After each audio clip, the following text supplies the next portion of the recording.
마태복음 28장 16절에서 20절 말씀 합독하십니다. 11 제자가 갈릴리에 가서 예수께서 지시하신 산에 이르러 예수를 배웁고 경배하나 아직도 의심하는 사람들이 있더라.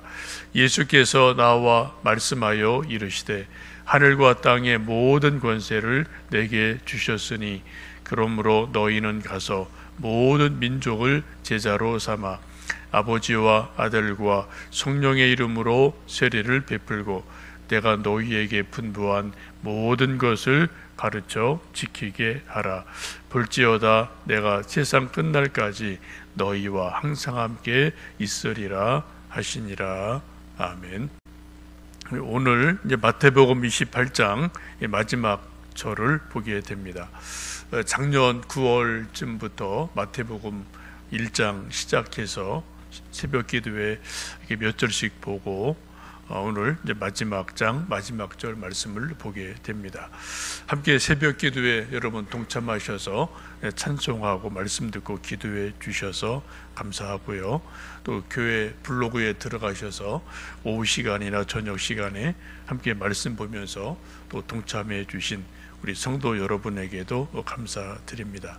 이제 다음에는 이제 사도행전 1장부터 또 새벽 기도회를 하려고 합니다. 마태복음 1장 1절을 보시면 아브라함과 다윗의 자손 예수 그리스도의 계보라라고 마태복음이 시작이 됩니다. 예수님의 족보로 마태복음이 시작이 되죠. 왜 그렇습니까?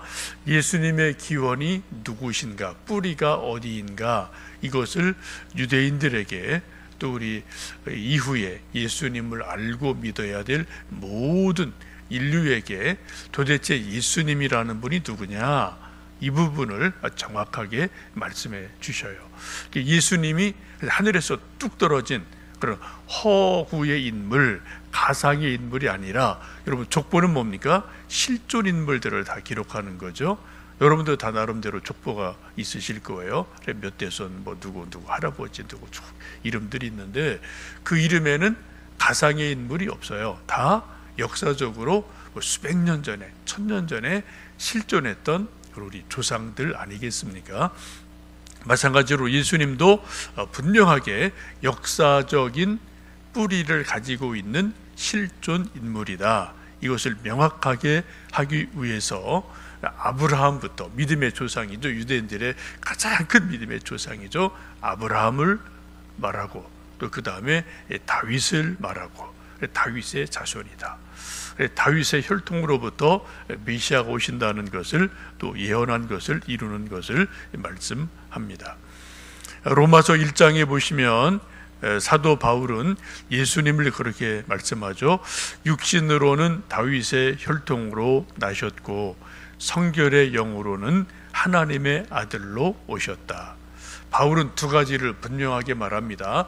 육신적으로는 다윗의 후손으로 혈통으로 오셨다. 또 하나는 영적으로는 하나님의 아들로 오셨다. 말씀이 육신이 되어 오셨다. 이 두 가지를 사도 바울이 명확하게 밝혀주고 있습니다.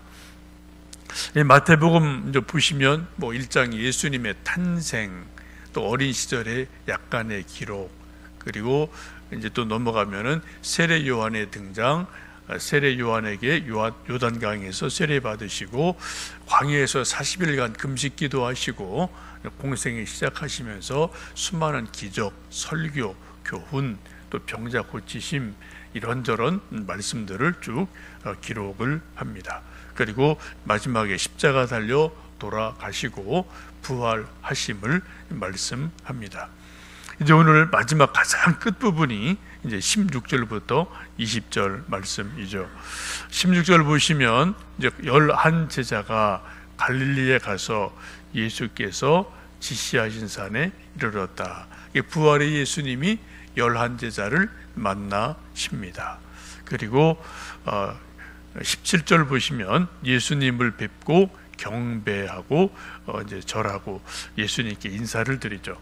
근데 놀라운 것은 아직도 의심하는 사람들이 있었다라고 말씀을 합니다. 예수님 부활하셔서 11 제자를 함께 만나 주시는데 이 11 제자 중에 아직도 의심하는 자가 있다라고 말씀을 하죠. 우리가 참 이해가 안 되는 말씀이죠.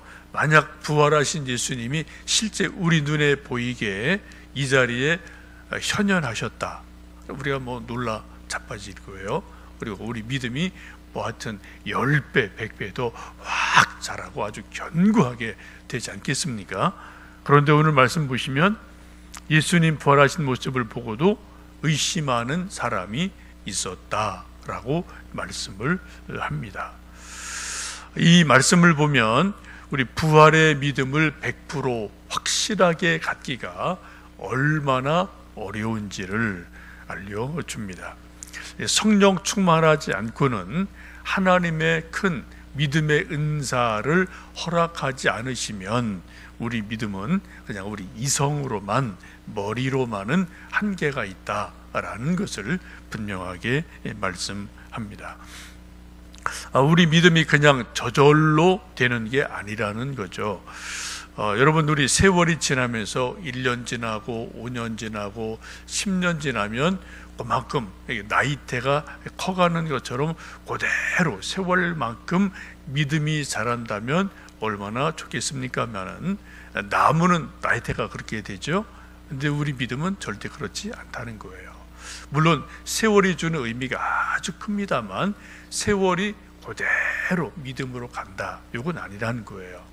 그래서 우리가 성경을 열심히 읽어야 되고 또 성경 공부해야 되고 또 하나님 내게 믿음 주십시오, 정말 뜨거운 마음으로 기도하셔야 되고 또 성령님, 이 성경이 좀 이해가 안 됩니다, 잘 안 믿어집니다, 좀 성령님이 좀 저에게 깨닫게 해주세요, 좀 믿음을 주세요. 성령님의 은혜를 자꾸 구해서 성령님이 깨닫게 하시고 알게 해주시는 은혜가 임할 때 그때 우리 믿음이 온전하게 든든하게 서게 됩니다. 저나 여러분이나 여기서 예외되는 사람은 아무도 없어요. 아무도 없어요. 어제 제가 좀 어떤 친구 목사님이 좋은 책을 이제 PDF 파일로 하나 보내줘서 긴 책이 아니어서 1시간 조금 더 읽으면 읽을 수 있어서 어제 좀 쭉 읽었어요. 그 책은 존 파이퍼 목사님이라고 미국에 계시는 분인데 이제 많은 사람들이 그분을 기쁨의 신학자라고 불러요. 아주 훌륭한 분이고 세계적으로 또 미국의 많은 목사들의 스승으로 여겨질 정도로 훌륭한 목사님인데 한국도 여러 번 오셨고 번역된 책도 아주 많습니다. 저도 한번 설교할 때 가서 들어본 적이 있는데 이제 그분이 요 근래에 이제 막 미국의 코로나가 지금 엄청 심하게 일어나잖아요. 그 현장에 있으면서 한 달 어간에 아주 짧은 100여 페이지의 책을 코로나와 그리스도, 코로나가 주는 이 메시지가 뭐냐, 하나님의 분명한 뜻이 있을 텐데 이게 뭐냐, 이거를 자기가 그 고통의 현장에 같이 살면서 그러면서 쭉 성경적으로 이제 설명을 하고 요약을 하는 책인데 아주 좋은 책이고 참 글을 잘 쓰는 분인데 아주 훌륭하게 잘 쓰셨더라고요.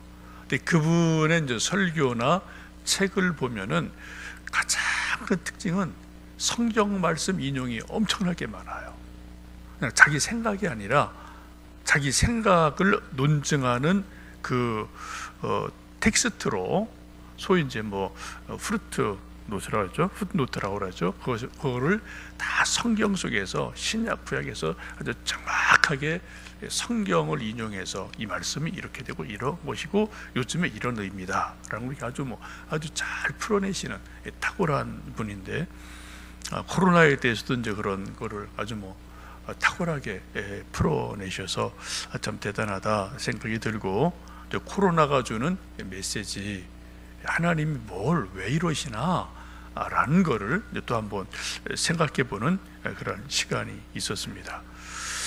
여러분, 우리가 성경을 읽지 않고는, 성경 공부를 하지 않고는 어느 누구도 믿음 생길 수가 없어요. 성경 여러분 많이 읽으시지만 깊이 읽으시고요.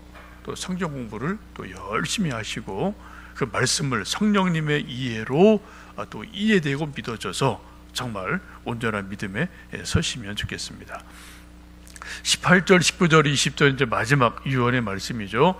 예수께서 나와 말씀하여 이르시되 하늘과 땅의 모든 권세를 내게 주셨다라고 말씀하시면서 이제 그러므로 19절에 아주 중요한 단어가 그러므로라는 단어 있죠. 이 19절에 나오는 그러므로는 이 앞에 있는 마태복음 28장 모든 말씀을 다 받는 그러한 마지막 최종적인 결론적인 단어가 됩니다. 그러므로라고 정리를 하시게 됩니다.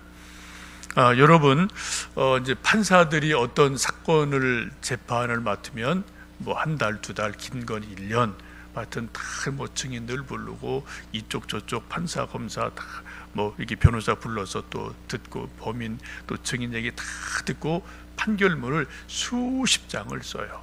어떤 때는 수백 페이지 판결문을 쓸 때가 있죠, 판사들이. 그리고 쭉 이러고 저러고 이러고 쭉 그 사건을 말하고 법에 대해서 이야기하고 맨 마지막 중요한 게 뭐예요? 그러므로 피고는 유죄입니다. 징역 10년입니다. 그러므로 피고는 무죄입니다.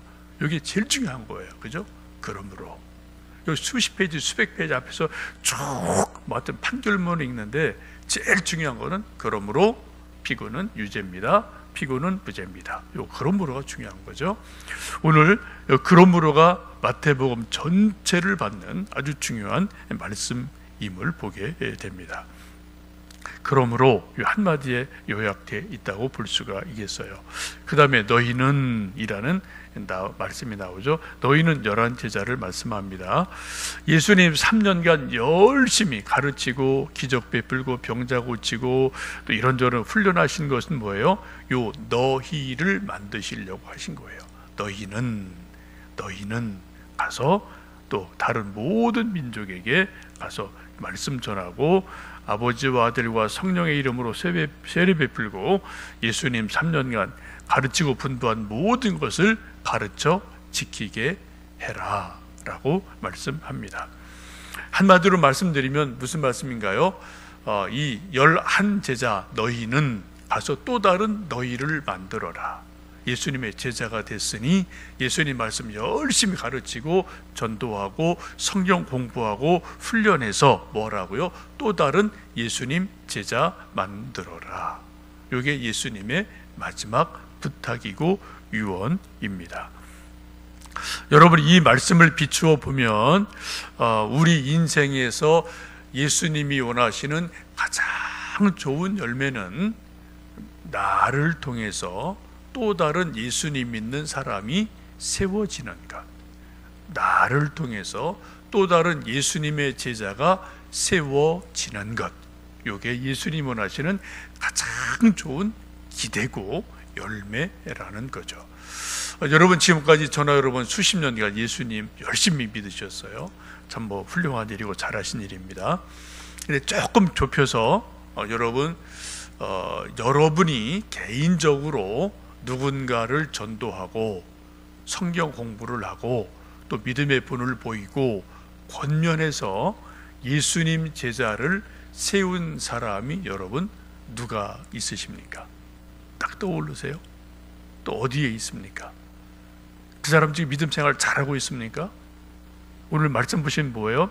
예수님이 12제자 불러서 11명 떨어져 나가고 11제자 세웠어요. 너희가 됐어요.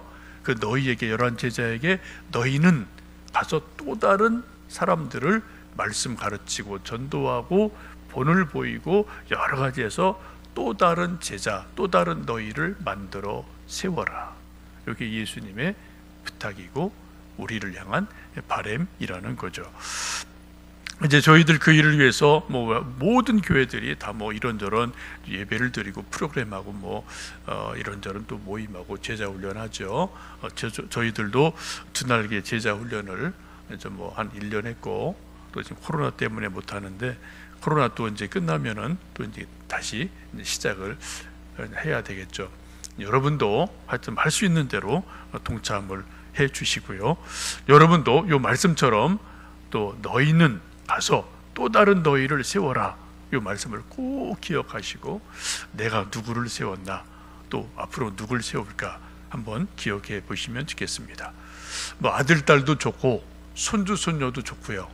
또 우리 친구도 좋고, 하여튼 여러분 누군가가 또 다른 너희를 기억하시면 좋겠습니다. 그리고 마지막 하시는 말씀이 볼지어다 세상 끝날까지 너희와 항상 함께 내가 있을 것이다 라고 말씀을 합니다. 예수님의 동행하심 임마누엘, 이걸 우리에게 분명하게 말씀을 하죠. 예수님 탄생했을 때 예수님의 이름을 아들을 낳으리니 예수라 해라, 또 다른 이름은 임마누엘이다 1장에 하셨어요. 28장 맨 끝에 하시는 말씀이 뭡니까? 너희와 항상 함께 하리라. 임마누엘, 예수님으로 우리에게 또다시 마지막 말씀을 하십니다. 우리가 훗날 예수님 앞에 서면 저나 여러분 다 한평생 살아온 것을 결산하실 때가 분명히 있을 터인데, 그때 우리에게 주실 많은 상급 칭찬이 있습니다. 그 중에 가장 좋은 게 뭐라고요? 예수님 이 부탁처럼 누군가를 제자로 세우는 것, 예수님의 말씀을 이루어 드리는 것, 이것이 가장 좋은 열매이고, 그때 착하고 신실한 종으로 칭찬해 주시며 또 우리에게 큰 상급 주실 줄로 믿습니다. 오늘도 그런 믿음으로 하루 승리하시고요. 우리 또 제자를 세우고 복음을 전하고 사람을 세우는 우리 모두 되기를 주님의 이름으로 축복합니다. 기도하겠습니다.